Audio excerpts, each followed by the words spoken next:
Why engage in selective treatment for gastrointestinal nematodes? Good to see you, Doc. I have some questions about intestinal worms. What is this selective treatment approach that I hear a lot about nowadays? Good topic. Let's start by understanding how cows get infected. It will help us understand why and how you can engage in a deworming selective treatment. These worms are called gastrointestinal nematodes. The most common and most pathogenic of them is Ostertagia ostertagii. While grazing, cows ingest third-stage infective larvae that are disseminated on the pastures. In the stomach of your cattle, these larvae transform into L4 and then into adult worms.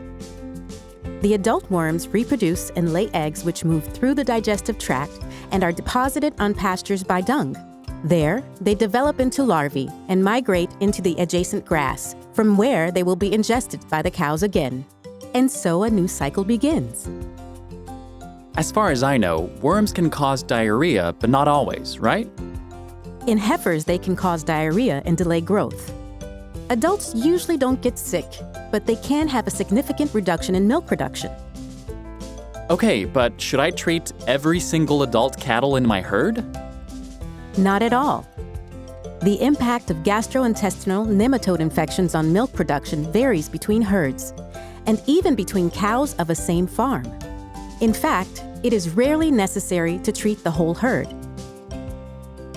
In front of a worm infection, some infected cows suffer a drop in milk production, while others maintain their milk production performance without any issue.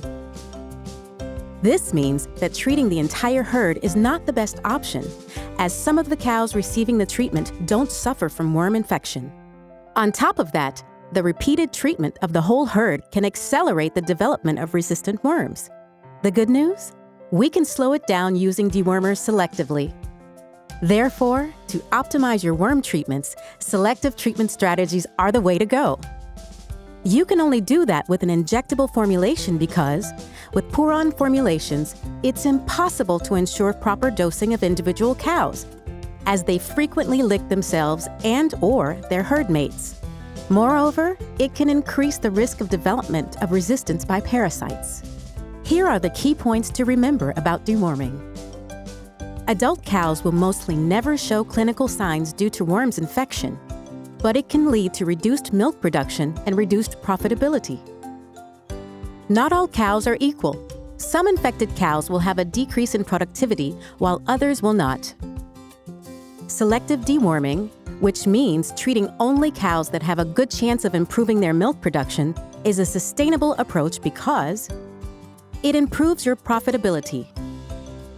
It reduces the risk of development of resistance, and it reduces environmental impact of those molecules. And remember, selective deworming can only be achieved with injectable formulations. Ask your veterinarian if you're interested to implement selective deworming in your farm.